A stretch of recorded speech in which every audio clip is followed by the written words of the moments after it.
The sobering reality is that in business, there's two categories of people. There's those that are easy to do business with, and there's those that are easy to fall out with. If you're somebody who's easy to do business with, you will find you get the best opportunities, you work with the best people, and by default, you actually make the best money.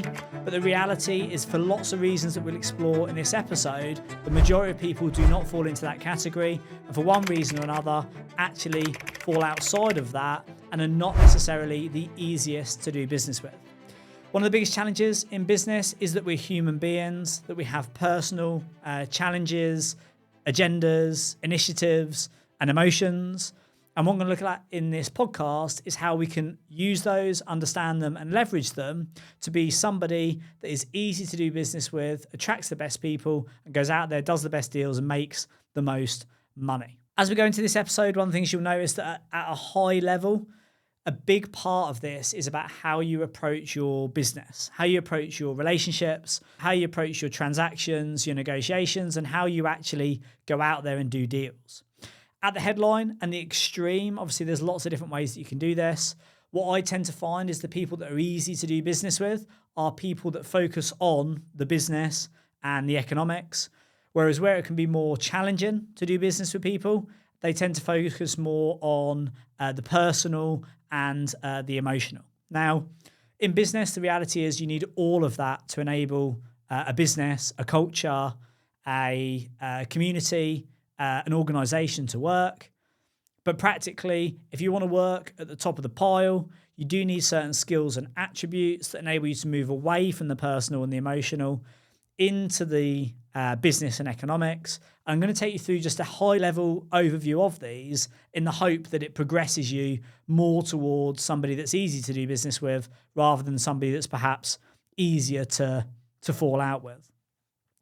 Now, there's a whole spectrum of this, and what I'm saying here is at the extreme, there's a very small, less than a dozen people that I know that I've met over the last 20 years who I would say are genuinely easy to do business with. I look at a deal and I sit down with them, have a conversation, I do a deal with them, and they fall into this category. And it really is that sort of top 1%. It's very business, it's very strategic, it's very professional, it's very logical, as you'll start to see.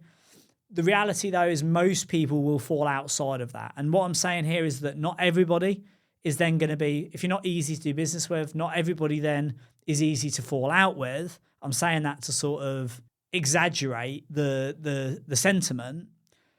But in some capacity, most people fall into the other side of it, where certain characteristics, certain traits, certain attitudes, energies, approaches, in my experience, from the deals that I've done, make it harder to do the best deals and get to the best outcome. So a lot of this is about logic versus emotion. It's about business versus personal. It's about economics rather than emotional. And I'm going to take you through the characteristics. So if you want to be someone that's easy to do business with, in my experience, speaking from the relationships that I have, I'd say the first thing is being pragmatic. So pragmatic means you're not necessarily looking at the contract, you're looking at the context. So there might be a clause or a term, and a lot of people will take that and say, and beat people around the head with it. Whereas if you look pragmatically at the situation, yes, this is the contract, this is the term, this is the agreement. But being pragmatic just means looking at the bigger picture, like being pragmatic, like being realistic, looking at the whole terrain, not just the technicality. And just having a pragmatic approach is actually very rare in business. There's very few people that I know that have a pragmatic approach to doing deals and doing business. The second is dynamic thinking. If you want to be at the top of the pile, you need to have that ability in a meeting or a negotiation or a challenge or a relationship to be dynamic and think about not just black and white, what happens in the grey, or not just problem and not just this is a problem. How do you dynamically find a solution? They tend to have that dynamic thinking ability where they're looking outside the box. They're looking for solutions, angles, ways to make things work. Not just, we've got a problem, this isn't going to work, this is the issue, black and white, loggerheads. It's just very pragmatic. It's very dynamic. very logical thinkers. Like the people that I find that I do deals with, they're just very logical thinkers. They understand, well, this seems logical. One of the questions I'll often ask a lot when someone says, oh yeah, but we need to apply this because they've read it in a book, or for some reason, this needs to be considered or discussed or raised or incorporated. But I'll often say, well, where's the logic in that? Can you tell me the logic? Where's the logic? Oh, because we've always done that, or because so and so says we have to do that. Yeah, but where's the logic? Oh, but but this is a general rule of thumb. Everybody normally charges this, or yeah, but where's the logic? How does that apply to the conversation we're having? We're not just plucking things out of thin air. It's like logical, dynamic, pragmatic thinking. Mature, like just being a very mature person. You just approaching things maturely, professionally, like an adult, not getting upset or offended. It doesn't mean you can't have challenges and have disputes. Of course, I have some fantastic disputes, challenges, negotiations with people. But it's done on a mature level where it's not about being immature or proving a point or sucking your thumb in the corner. It's a mature, pragmatic, intelligent, strategic, logical conversation. It's very different to what you'd expect in your personal life, in your friends, in your family. But that's what you want in a business relationship. Smart and savvy. Somebody you want to get your point where you can sit at the best tables because you're a very smart person. You've read around the topic. You're experienced. You've made mistakes. You've got wisdom. You're smart and you're savvy. You've got solutions. You've gone away and thought about it. You're looking at the big picture. You're trying to come up with the solution and the objective. You're smart and you're savvy. What I find also makes you really easy to do business with is 2 ears and 1 mouth. The amount of times that I'll be in an environment where I'm trying to do a deal with somebody or trying to have a conversation about an opportunity, and actually all they really want to do is talk. They want to talk at me for 20 minutes, 25 minutes. And there's not very much value in that. It's like they want to tell you a story and all the nitty-gritty bits and pieces. It's like a conversation is 2 parts, like a game of ping pong. It's like one side to the other. Send it back, send it back, send it back. It's a conversation. It involves active listening, actively contributing. It's not bullshit baffles brains and hairdryer technique of like, let me tell you why I'm so amazing. Let me tell you why you should do this. It's a conversation. It's a collaboration. It's mature. It's intelligent. It's well considered. When we think about negotiation, it's having this, if you want to be someone that's easy to do business with, it's really focusing and prioritizing what the other person wants. What do they actually want? What are they actually trying to achieve out of this? And then building something around that. So when I sell companies for people, I sit in the middle. Like, although I'm representing either the buyer or the seller when I'm negotiating, I'll often say to both sides, just so you know, I'm operating in the best interest of both parties, which might sound like a conflict of interest or backward. But it's like, if you want to get a deal done, and not just a deal that gets over the line, a deal that actually gets done, as in like the deferred payment comes through, they don't fall out, you don't end up with claims. I'm sitting in the middle trying to figure out how do I make a win-win deal that actually works for both parties, understands their objectives and puts them together. Whereas a lot of people won't do that. You want to think about how can I make this a win-win for everyone that's involved, not just how can I get what I want. And that's a very rare trait to find that in people you do business with. And that is ultimately what deal making is. Win-win is deal making. A real good deal maker who's got I've been doing this for 20 years, consistent. I've got a good reputation. I don't ever promote. I don't ever you can't go online and find my deal packaging or negotiation or company selling services. They're not online. I just win work from my reputation because I've been around for a long time. I've done good deals. I've looked after everybody. And most importantly, everyone else has done well out of it. It's been a genuine win-win-win. Speaking openly and transparently, like if you want to have a good relationship and you want to be easy to do business with, you need to share your frustrations. You need to share your feedback, your thoughts, your perspectives. But you need to do it in a way that it's not emotionally charged. It's not aggressive. It's not defensive. It's just shared. Because when you can share it, you can find out that you're wrong or you haven't got all the information. Or the other person can just take on board, do you know what? That's a really good bit of feedback, really good bit of advice. Appreciate you Appreciate you sharing that. It wants to be a business approach. And I know like people say, business is a people game and, you need to have emotion and we're all humans and you don't want to be a robot. Absolutely. I get that. But equally, if you look in the Houses of Commons where they're emotionally shouting at each other and screaming at each other, you don't get that in a boardroom. Like if you want to be in a boardroom with genuine like 7 and 8 figure individuals doing 7 and 8 figure deals, you want to be sitting there and actually talk business. It's not personal. It's not emotional. It's business.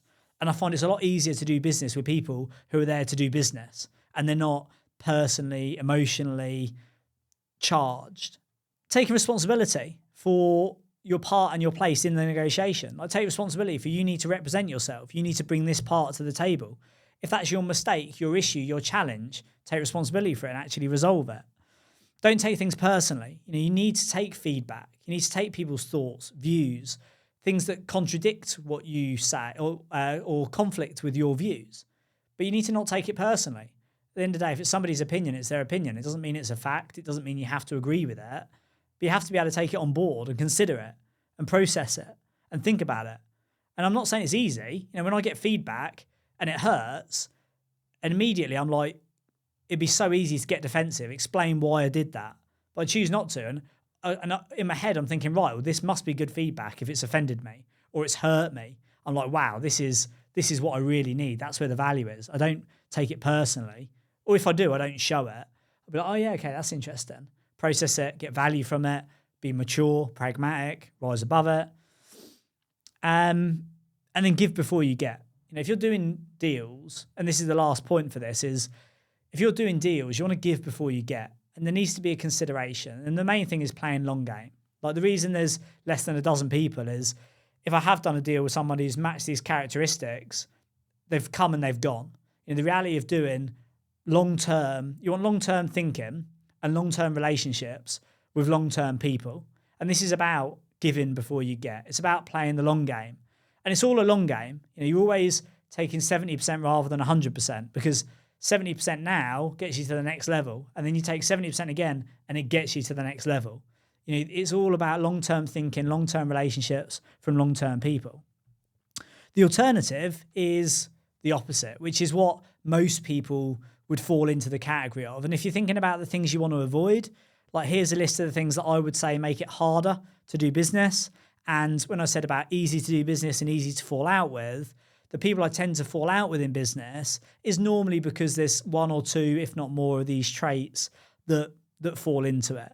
And these are the things that I would encourage you to tune into, increase your self-awareness. And when you see yourself doing it, tune out of it. So the first would be focusing on yourself. You're going into a deal and all you're thinking is, what's in it for me? How high can I ramp the price? How small can I push their margin? And you're negotiating and squeezing the pips. That's short-term thinking from short-term people. Don't go in there thinking, what's in it for me? Thinking you want to think, how do I get the deal? Take, and no give. I want this and I want that and I want that. And there's no give. There's like, I want this, I want that. And it's just very hard to do a deal that's win-win when the other person's just looking for what they can get. A lack of logic. The amount of times I go into a deal and someone's like, yeah, I want this price or I'm not moving on this term. And I'm like, that's fine. Well, can you, to me, that doesn't seem logical. It doesn't seem to make sense. Can you give me the logic? There's just a lack of logic. In their head, they're like, I want this price or I want this term. It's just a lack of logic. And start to tune into that and think you want to be presenting. There's only one way a deal will work. And it's with logic. It's with logic. It's with economics. It's like, how do we make this work? That's all we're looking for. We're just looking for that. And it needs to be logical. It needs to make sense. Again, like I said earlier, like, where's the logic? I'll ask that all the time. Okay, well, that makes sense. I appreciate you've raised it. Where's the logic? How does that apply to what we're talking about? And most of the time it doesn't. They're just thinking, oh, I need to table this. This will sound obvious, but lies, so lying about stuff or covering up the truth. Somebody will ask you a question and then you'll dodge the question, or you'll come up with some extrapolated answer to try and dodge the bullet, or try and cover up the truth behind it to try and mask the fact that you've made a mistake. You haven't done what you need to do. Just to tune into this and give you some insight, if you want to be doing deals with smart people see straight through that. They won't tell you, and call you out and embarrass you, but they'll sit there and think, I know exactly what you've done. I know exactly what you're doing. And they'll see straight through it. If they're smart people, they'll see straight through it. Just don't do that sort of thing. Excuses and reasons why you can't do things. I can't do that because of this. And they're just excuses. They're just made up. They don't actually have any weight. That's not going to make you easy to do business with. In the same way that I said 2 ears, 1 mouth is someone that's good to do business with, is not talk. You know, I'll be at events quite often and somebody will grab me on the way to the toilet or on the way to a break and they'll talk at me for 10 or 15 minutes. And that's it. And at the end of it, I'll say, oh, that's great. Well, best of luck. What's the value there? Like, you just talked at me for 15 minutes. Whereas the people who are good to do business with come up to me. I've got a question. Can you help me with the answer? 1 mouth, 2 ears, and then get some value from it.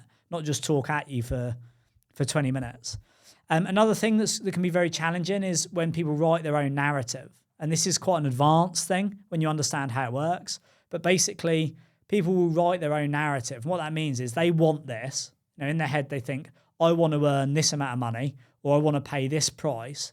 And they'll create a whole story and stats and figures and justification as to why what they want makes sense. The problem with that, again, if you're dealing with smart people, is they'll see straight through it. Like, what you're doing there is manipulating statistics to write your own narrative as to why this happens. Whereas as a smart person, I can see all the logic, the economics, the reasons around it that mean that doesn't make sense and it's not very well considered. Granted, if you do that to people who aren't that smart, aren't that savvy, they'll fall for it. They'll go for it. You'll convince them. Of course they will. You know, it works. That's why salespeople tell stories. It works. But what I'm talking about here is if you want to be in that top 1% of people that are good to do business with, don't write your own narrative. Look at all the facts, all the figures, and find the solution. In the same capacity as that is changing things and making up stories. And then in the same capacity as writing your own narrative, actually believe in it. You know, some of the people that I find it most challenging to deal with have created their own stories, reasons, excuses, and they actually believe it. You know, they convince themselves that it's true. But as a smart, intelligent person who's pragmatic in business, you look at it and you just think, but that's not true. Like, factually, that's not true. That doesn't make sense.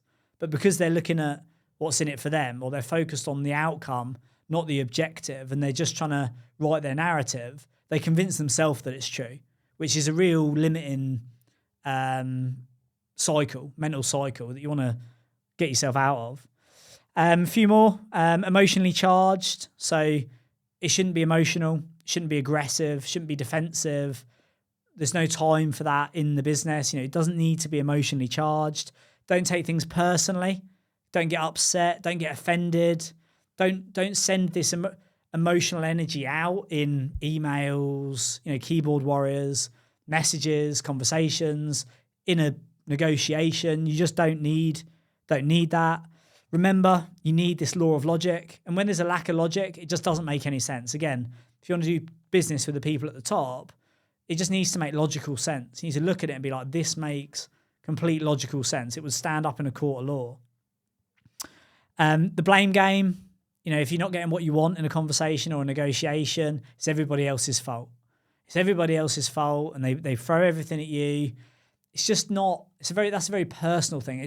I would expect that in like a personal friendship or a relationship where you're emotionally charged and your emotions get the better of you. But in a negotiation or a deal or a business, you don't really want to be bringing that to the table. And then failure to look at the big picture. Is that you really want to look at the big picture, all of the information holistically. How do you process it? Where are we? How does it work? Not just, this is what I want, this is what I want to get. And hopefully from taking you through that, you can understand the two sides of it. And the reality is most people are emotionally charged, emotionally invested, take things personally, out for what they want to get. Of course they are. But I'm saying here, if you want to get into that top 1% of being somebody that's easy to do business with, attracts the opportunities to do business with the best people, and then by default get the best deals, the best profits, the best opportunities, they're the character traits that I see from people who are easy to do business with. Those sort of people tend to find it easy to fall out with everybody else who falls into the other categories. So take them on board. Think about which ones apply to you, which ones don't, which ones you could take on board and which ones could work. And just think, like, I've been in this for 20 years. I've invested heavily in my relationships, my reputation, the longevity of what I'm building and what I've built, because it's long-term thinking, long-term relationships with long-term people. The alternative is focusing on, I want this now, this is why I'm going to get it, I'm emotionally charged, I'm selfishly focused and driven, and that's just short-term thinking from short-term people. And you want to try and expand that horizon and that thought process as much as you can, really.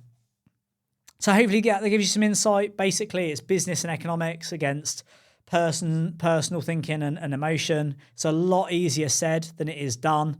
Just reading that out, I can already recognize myself when I fall into those traps. But there's a big difference between feeling it and acting it. And observe your emotions. Don't absorb them. Try and progress through the levels. And I guarantee that process will make you somebody that's easy to do business with, attracts the best people and the best deals, and ultimately will do better, be more profitable, and most importantly, go the distance and run it for the long term. So hope you got value from that. Take it on board, see what we can put into practice, and I'll see you on the next episode.